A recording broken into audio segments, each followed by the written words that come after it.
Bienvenue sur Teach. Et si je vous disais discernement des esprits, ça vous fait penser à quoi? Souvent, lorsque ce mot est cité, les gens se disent comment détecter les sorciers ou même comment être suspicieux pour savoir si oui ou non quelqu'un ne tente pas de vous mentir. Le don des discernements des esprits va au-delà de la capacité de reconnaître l'activité du diable. Et le Seigneur l'a donné à l'Église pour se manifester lui. Pas pour faire le policier, c'est plutôt pour manifester ce que l'Esprit de Dieu est en train de faire dans l'Assemblée et dans la vie des croyants. Comment ça fonctionne ce don de discernement des esprits qui est souvent méconnu, mais qui, chaque jour qui passe, montre que l'Église en a de plus en plus besoin en ce temps de la fin. Alors, let's teach. Grandissons ensemble.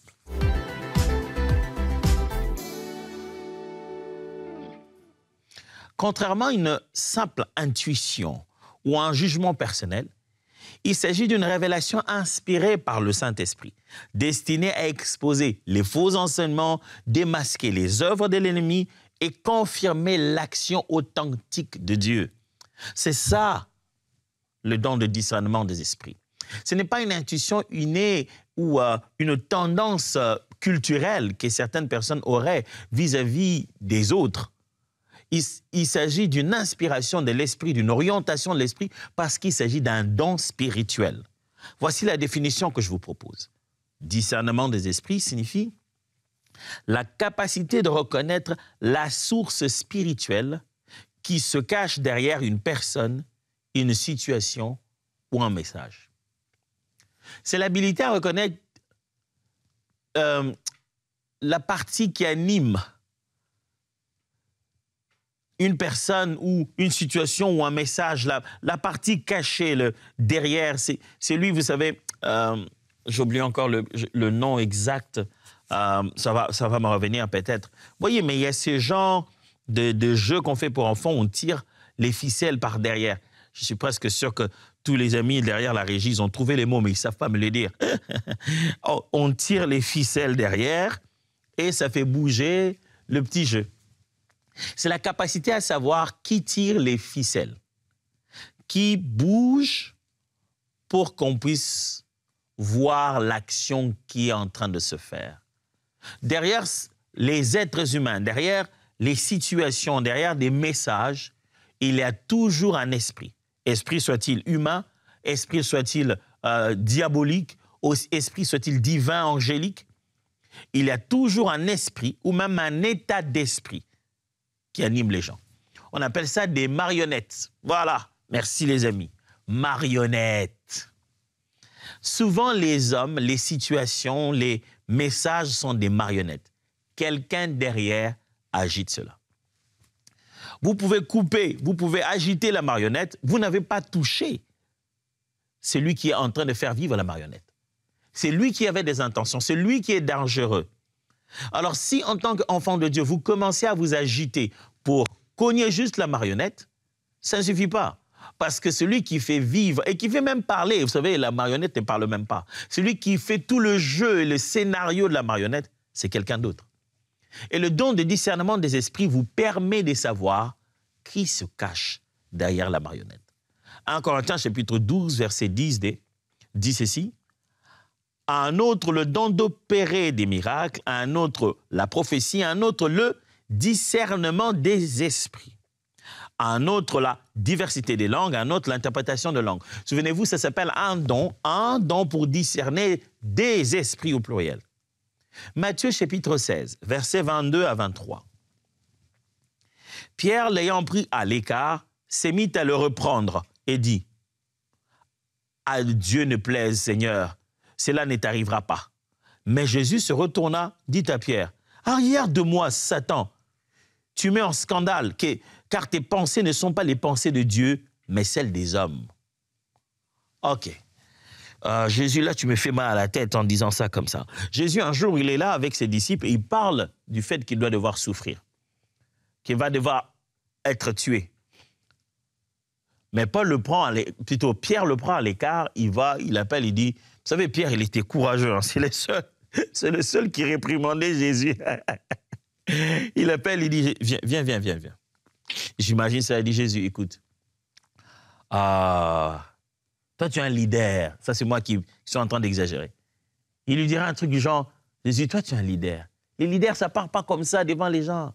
Les gens sont en train de te suivre. Toi, tu es en train de leur dire, oh non, tu mourras ou tu mourras. Non, ça, c'est faire pas. Non, non, non, God forbid. Ah Dieu, qu'à Dieu ne plaise. Non, telles choses ne t'arriveront pas. Tu dois pas, tu vas mourir. Pourquoi tu ne parles de mourir? Jésus le regarde. Il lui dit quelque chose qui me confond, moi, particulièrement.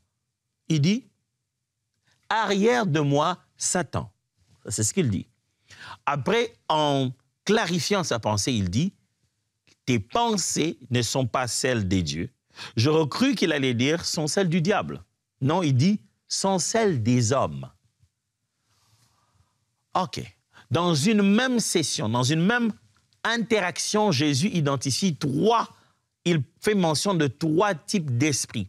3 types d'esprits qui peuvent être derrière une conversation comme celle-là.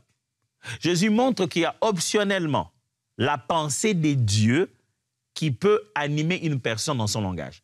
Il fait sous-entendre ça. Il dit, tes pensées ne sont pas celles des dieux, sont celles des hommes. Il sous-entend que quelqu'un peut exprimer, un être humain peut exprimer dans son langage une pensée qui lui est inspirée de Dieu. D'ailleurs, c'est encore le même Pierre qui un jour, quand il parle, il dit, tu es le Fils de Dieu, tu es le Christ. Jésus lui dit, ce n'est ni la chair ni le sang, qui veut dire, ce n'est pas humain, mais c'est mon Père qui est dans les cieux qui t'a révélé ces choses pour dire que c'est divin. Jésus sous-entend déjà qu'un être humain peut parler et être en interaction, soit par inspiration divine, ou alors, soit par ses propres pensées humaines. Que ce soit dans le cas où il a reconnu l'Esprit de Dieu sur Pierre, ou la pensée du Père sur Pierre, que ce soit dans ce cas où il reconnaît l'influence du diable, Jésus, dans les 2 cas, montre toujours que l'homme lui-même est un esprit capable de pouvoir s'exprimer. Il dit soit c'est la chair et le sang qui ne t'a pas montré ces choses, ou il dit ce sont les pensées des hommes. Les humains peuvent influencer leurs semblables. C'est-à-dire quelqu'un peut venir, moi j'ai déjà entendu ça 2 fois, quelqu'un vient, il me parle, il s'exprime, mais plus je l'entends, plus je me rends compte que ça, ce n'est pas lui. Il y a eu une réunion, il y a certainement eu, les gens se sont écrits inbox. Vous avez déjà entendu ça, non? Quelqu'un vous parle et tu te dis, pourquoi quand il me parle, j'ai l'impression d'entendre un tel? Ces gens se sont parlé avant. Tu peux reconnaître que cette personne est influencée par une autre. Et tu dis, je le connais, ces gars, il n'avait pas ça comme pensée. Il doit avoir parlé avec une telle personne. Cette personne-là l'a influencé. Tu peux ressentir que l'esprit d'une autre personne anime la conversation dans une autre personne. Ou alors, Jésus aussi fait ressentir le fait que, des fois, c'est tout le projet et au-delà des humains, il est diabolique. C'est Satan qui est derrière. Les hommes se sont parlé, certes, ils ont fait des interactions, mais à la base de tout ça, c'est Satan. Il ne dit pas que c'est un démon qui parle en toi. Non, non, non. Ce n'est pas ce qu'il dit à Paul, plutôt à Pierre. Il lui dit pas Pierre, c'est un esprit mauvais qui parle en toi. Non. Il lui fait sentir que c'est l'angle de vie des hommes que tu as pris.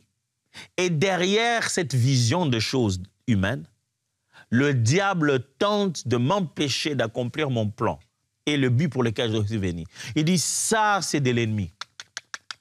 Ça, c'est de l'ennemi. Ça vient de l'ennemi, ça. Cette façon de réfléchir, cette façon de parler, cette façon de voir les choses, ça vient de Satan. Le don de discernement des esprits permet à l'Église de reconnaître avec qui il est en interaction. Parce que le monde dans lequel nous sommes, c'est rempli de marionnettes. L'Église et le peuple de Dieu doivent être capables de reconnaître que c'est avec quoi je suis en interaction, c'est qui? Qui parle derrière? Mes frères, si vous n'avez pas la capacité de reconnaître ça, je vous assure que vous allez entrer dans des pièges inutiles. Si vous ne savez pas qui parle derrière, qu'est-ce qu'on cherche derrière? J'aime comment Jésus exerçait ça. La Bible dit, des fois il avait la capacité, il savait, il dit, il n'avait pas besoin qu'on lui rende témoignage parce qu'il savait ce qu'il y a dans l'homme. Jésus répondait au piège dans la question. La question est formulée, mais Jésus va jusqu'au piège qu'ils ont caché. Il répond à ce qui anime vraiment cette question-là. Dieu, donne-nous d'avoir un tel don. Et de ne pas juste faire des interactions humaines, de ne pas juste répondre à un SMS, de ne pas juste répondre à une publication ou à une vidéo. Donne-nous de voir au-delà de ce que les hommes disent, au-delà de ce que les gens pensent, de comprendre réellement l'esprit qui anime et de tenir ce combat de la bonne manière, la manière selon la stratégie de Dieu. Actes des Apôtres, chapitre 16, à partir du verset 16. Comme nous allions au lieu de prière, une servante qui avait un esprit python et qui, en devinant, procurait un grand profit à ses maîtres, vint au-devant de nous et s'est mise à nous suivre, Paul et nous.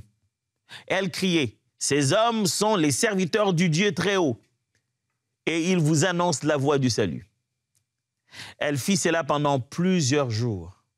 Paul, fatigué, se retourna et dit à l'esprit, « Je t'ordonne au nom de Jésus-Christ de sortir d'elle. » Et il sortit à l'heure même. Les maîtres de la servante, voyant disparaître l'espoir de leur gain, se saisirent de Paul et de Silas et les traînèrent sur la place publique devant les magistrats. Cette histoire est remplie de tristesse, en fait. C'est triste de voir que quand la marionnette, en fin de compte, c'est l'homme, c'est encore pire que quand c'est le diable. Cette femme est animée par un esprit mauvais et cet esprit est un esprit, comme il appelle ici, des pythons. Un esprit de divination par un pouvoir de serpent. Cet esprit est en train d'animer cette femme. Sachez-le bien que quand un esprit mauvais vous anime, même si ça vous fait donner des divinations ou des paroles comme ça, là, ça amène toujours de la douleur, ça amène toujours de la souffrance. Cette femme souffre par le fait d'être possédée d'un esprit. Mais sa souffrance est l'objet d'un gain pour les autres. Sa possession démoniaque est un commerce pour les autres. Non seulement qu'un esprit l'utilise, mais derrière l'esprit qui l'utilise, l'homme va encore l'utiliser. Ouf! Je vous assure, de par ma petite expérience sur la terre, j'ai encore de longues années à devoir vivre, je n'ai pas suffisamment vécu. Mais s'il y a une chose que j'ai découvert, malheureusement, malheureusement, quelquefois je préfère me battre avec le diable. Je sais comment le chasser au nom de Jésus et je connais sa destinée finale. Dieu n'essaie pas de les protéger. Mais se battre contre les hommes, oh, c'est difficile, c'est épuisant. Ils sont l'objet de l'amour de Dieu. Dieu tente tout le temps de pouvoir les récupérer. Mais entre-temps, ils commettent des bêtises énormes. Une femme a un esprit mauvais. Et Paul va le libérer de cet esprit mauvais. Et Paul va se faire emprisonner d'avoir accordé liberté. Pourquoi? Parce que l'esprit qui l'animait, ce n'était pas tout. Derrière l'esprit qui l'animait, les hommes animés des manipulations, animés d'avarice, animés de convoitise, animés de besoin de toujours posséder, voulaient utiliser ce qui était censé être la douleur de cette femme pour se faire de l'argent. Que Dieu te donne la capacité d'entendre derrière un langage très beau et bien préparé, juste les intentions de se faire l'argent. Quand un don comme celui-ci de discernement des esprits opère, il n'opère pas seulement pour connaître Satan et ses acolytes. Il opère aussi pour connaître l'état d'esprit des gens et leurs intentions. Ce don opère aussi pour reconnaître la manifestation de Dieu, le déploiement des anges. Ça te permet de savoir l'activité spirituelle qu'il y a derrière la circonstance ou la personne devant qui tu es. Je prie Dieu que ce don se manifeste davantage dans le corps de Christ. Les enfants de Dieu ont de plus en plus besoin de savoir que derrière ces beaux habits et ce langage si beau, si politiquement correct, se trouve un félin, un serpent venimeux qui prépare la perdition pour le peuple de Dieu. Que le peuple de Dieu reconnaisse que derrière ces apparences et ces belles affiches à la Photoshop se trouvent les intentions de piquer de l'argent dans la poche des gens par manipulation.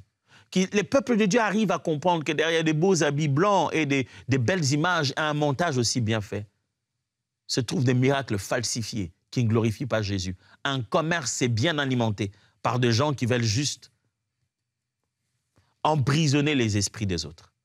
Frère, je prie au nom de Jésus qui te donne le discernement pour que tu saches si là où tu te trouves, il y a Dieu ou non. Pour que tu saches, celui avec qui tu es en interaction, te conduit-il dans la bonne direction ou non. Les fois où j'ai eu à voir la manifestation de dons de discernement des esprits, je vous assure que ça te laisse avec un arrière-goût bizarre. En fait, parce qu'il m'est arrivé de voir quelqu'un en train de sourire, de rire, d'être heureux avec les gens. Mais pendant qu'il parle avec les gens, moi, j'ai comme l'impression qu'il est...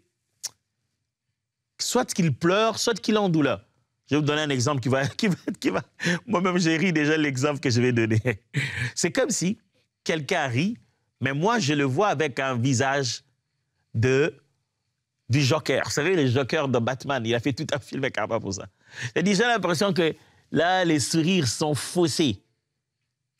Donc, il rit, mais j'ai l'impression que derrière le sourire, il y a en fait autre chose. Je ne parle pas de l'instinct maternel et naturel que Dieu a donné aux femmes. Ça, c'est quelque chose d'exceptionnel que Dieu donne. Je l'ai déjà vu par expérience aux femmes. Dieu donne cet instinct naturel à percevoir les interactions dans leur cœur. C'est-à-dire, il parle avec toi, mais elle parle avec toi, mais elle ne veut pas juste te parler, elle veut te sentir. Et au bout d'un moment, elle te sent ou elle ne te sent pas. Et je suis très étonné, je ne sais pas vous donner des bases bibliques, vous cherchez un verset, mais l'expérience m'a juste démontré que ce n'est pas seulement ce une, mais on dirait que c'est toutes les femmes du monde qui souvent ont raison quand elles disent « je ne sens pas ça » ou « je ne sens pas cette personne ». Tu finis souvent par leur donner raison. Je ne sais pas comment expliquer ça, je préfère déjà avouer. Mais lorsqu'on parle de discernement des esprits, ça va même au-delà de ça. Ce n'est pas seulement pour ressentir ce qui est négatif, mais c'est aussi pour ressentir ce qui est positif, même quand tout donne l'apparence de ne pas l'être. Le discernement des esprits te permet finalement de te rendre compte que ça donne l'impression d'être un humain, mais en réalité, c'est un ange de Dieu qui est venu visiter cette personne. Je me souviendrai toujours la fois où moi, j'ai été visité par un ange. On était entre un concert de Gaël. On a fini la balance, on était fatigués, on est rentré se préparer, se reposer un peu pour reprendre le soir, aller faire la prestation. Je vais dans ma chambre, je vais prier, et puis je m'endors, je vais sur le lit, et je suis en train de dormir presque, mais je vois quelqu'un passer le couloir et venir dans ma chambre. Je le vois de l'extérieur déjà. Et cette personne entre dans ma chambre. Je savais que j'ai fermé la chambre. J'étais en train de me dire, il faut que je me lève pour aller lui ouvrir la porte. Mais elle entre. Je n'ai pas ouvert la porte, mais elle entre. Elle est dedans. Elle se tient là.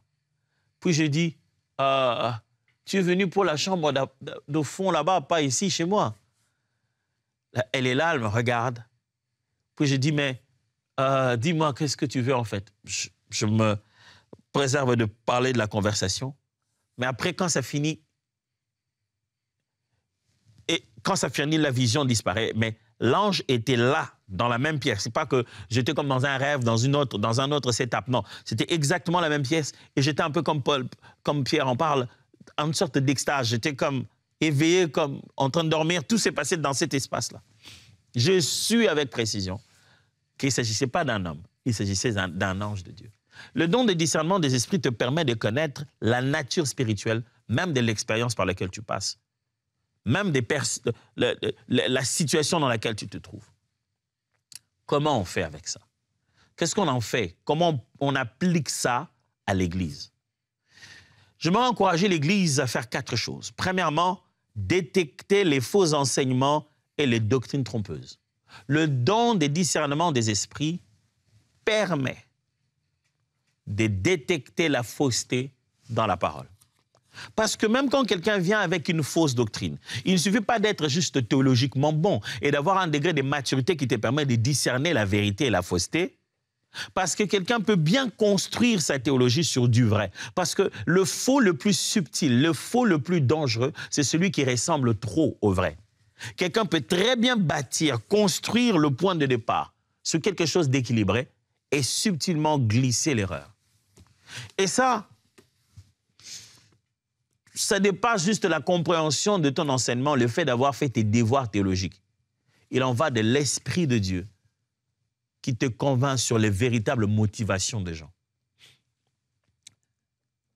Je prie Dieu que le don de l'esprit, ce don de discernement opère parce que de plus en plus la fausseté guette à la porte. Ou même si elle n'est déjà pas entrée à l'intérieur de la maison de Dieu. Le faux enseignement pullule. Chacun avec son verset, prêt même à faire ses propres versets, sa propre traduction, pour forcer les faits à dire ce que lui il croit. Deuxièmement, ce don, on en a besoin pour démasquer les faux prophètes et les esprits de séduction. Ça, ce n'est plus seulement l'enseignement, mais ce sont les individus. Des personnes qui sont entrées dans l'Église de Dieu, s'appelant enfants de Dieu, s'appelant prophètes. Par le mot faux prophète, ne pensez pas qu'on parle que des gens qui, là dehors, on appelle prophètes. L'expression faux prophète, ici, chez Jésus, quand il l'utilise souvent, c'est pour dire des gens qui se font dire venir de la part de Dieu, prêcher la Bible, dans ce cas-ci, mais qui ne le sont pas. Ça ne veut pas simplement dire que son titre ministériel, soi-disant, serait prophète. Non. Il peut être appelé pasteur, docteur, apôtre, quoi qu'il en soit. Mais par le fait d'être proclamateur de l'évangile, si je dois dire comme ça, c'est un faux envoyé de Dieu. 1 Jean chapitre 4, verset 1 dit, « Bien-aimés, n'ajoutez pas foi à tout esprit, mais éprouvez les esprits pour savoir s'ils sont de Dieu, car plusieurs faux prophètes sont venus dans le monde. » Éprouver les esprits, mes amis, ça commence à devenir de plus en plus important.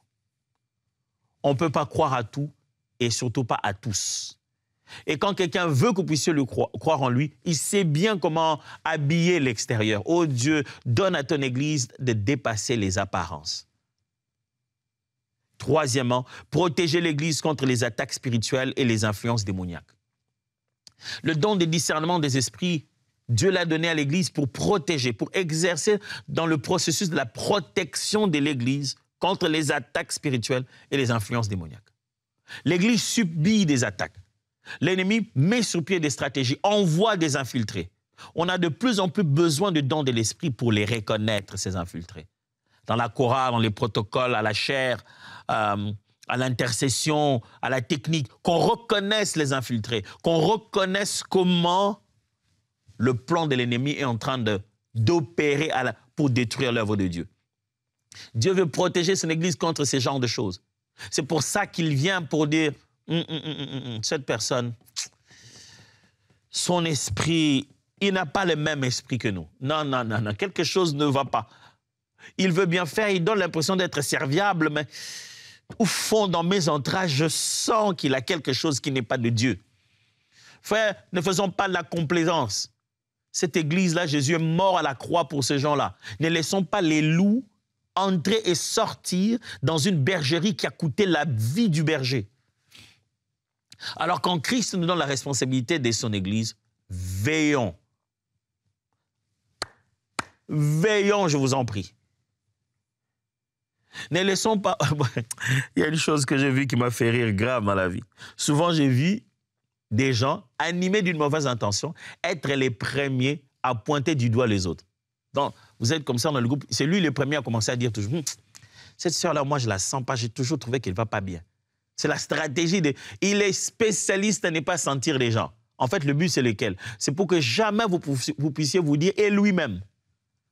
C'est comme ça, le premier qui dit « lui, il est sorcier ». Il a repris toute l'attention et il l'a placé sur l'autre. Qui va se poser la question? Comment lui, il le sait? Dieu donne-nous d'aller au-delà des apparences, au-delà de nos cultures. Ça veut dire des éléments qui sont aussi très culturels. C'est l'habitude des gens, ils sont comme ça. Mais on doit aller au-delà de ça, mes amis, parce que la culture, on peut la tromper. Mais l'Esprit de Dieu, on ne peut pas le tromper. Si bien que quand Ananias et Saphir ont menti, Pierre l'a su, qu'ils ont menti. Et en fin de compte, comment appliquer aujourd'hui le don de discernement des esprits? En quoi on en a besoin? C'est pour aider à guider les croyants dans la marche spirituelle. De fois, on a besoin de savoir quelle est la prochaine étape. Où va l'Esprit de Dieu? Que veut faire l'Esprit de Dieu? Et ce n'est ni une prophétie, ni une parole de sagesse, mais le discernement du mouvement de l'Esprit, le discernement de l'œuvre angélique, la capacité de se rendre compte que, je crois que la vague de Dieu va dans cette direction. Je crois que la nuée s'est déplacée dans cette direction. De fond, on discerne comme ça l'action de l'Esprit. Nous avons passé déjà des semaines, on a parlé de beaucoup de dons spirituels. Teach a été mis sur pied pour le perfectionnement de saints en vue de l'œuvre du ministère, jusqu'à ce que chacun de nous atteigne un degré de maturité qui ressemble à Jésus-Christ et que nous soyons tous prêts à servir Dieu, afin que dans le monde entier, l'Évangile touche le cœur et que Christ revienne nous prendre. Teach a été mis sur pied surtout pour simplifier, rendre abordable dans un langage compréhensible à tous les vérités des Écritures. Je suis conscient qu'on n'a que 66 livres. Je ne veux pas en inventer un autre. On tournera en rond sur certains sujets. Il y a des thématiques qui sont conçues d'avance et connues d'avance. Le nombre de doctrines sont déjà bien limités. Je n'ai pas peur de me redire. Je n'ai pas peur de retoucher le même sujet. Mais la bonne nouvelle, c'est que la parole de Dieu n'a pas de limite quant à sa profondeur. On peut avoir parlé du même sujet à un degré de profondeur et demain encore en parler à un degré de profondeur plus profond, devrais-je dire.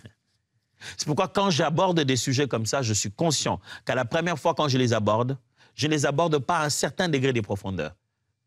Je les aborde d'abord pour établir les bases solides. Là dehors, nous avons vu les murs que les uns les autres ont bâtis. Mais qu'est-ce qu'il y a en bas comme fondement? C'est ça qui est plus important d'abord. Placer la fondation d'un véritable disciple de Jésus. Des choses qui doivent être comme ça, pour lesquelles on ne peut faire aucune forme de compromis ni d'entente. Les années évoluent, les mois évoluent. On reviendra sur ce sujet en les baptisant autrement. Mais sachez-le que je passerai à un niveau différent de ces explications. Ça sera peut-être plus comprendre ce que veut dire ce don ou à quoi ça sert dans l'Église. Ça serait donner des clés bien précises sur l'utilisation et la manifestation de ce don. Or, je vous avoue que je voudrais le faire directement avec vous un jour, en se voyant face à face, ou alors, pourquoi pas, en répondant à vos questions dans l'application Teach, que vous savez, qui est déjà disponible pour tous. Je vais prier avec vous pour clôturer tout ceci, afin que le Saint-Esprit mette en activité tous ces dons spirituels dans votre vie. Laissez-moi prier. Abba, tu avais dit que si nous te demandons, tu nous donneras. Je demande, déverse ton esprit sur mes frères et sœurs qui ont entendu cet enseignement. Il ne s'agit pas ici de leur accorder un stylo rouge pour qu'ils se mettent à corriger dans l'Église les choses qu'ils ne voient pas, qui ne les plaisent pas ou qui ne ressemblent pas à cet enseignement. Il s'agit plutôt de les pousser à vivre, de leur donner une si grande passion de ces vérités et leur faire comprendre que le Saint-Esprit est disponible à les utiliser et qu'eux devraient se rendre disponibles. Je prie pour un réveil de dons spirituels dans la vie de mon frère et de ma sœur. Je prie pour que leur homme intérieur soit enflammé à la manifestation des charismes venus de Dieu et que les églises vivent un réveil parce que les dons authentiques vont se remettre à fonctionner. Les miracles, les guérisons, les transformations de vie, les discernements des esprits, les orientations claires. Seigneur, parle à ton Église, agis dans ton Église et réveille ton Église en utilisant chaque frère et sœur qui m'entend aujourd'hui. Au nom de Jésus. Amen. Bonne fin de semaine et voyons-nous la semaine prochaine. Dieu vous bénisse.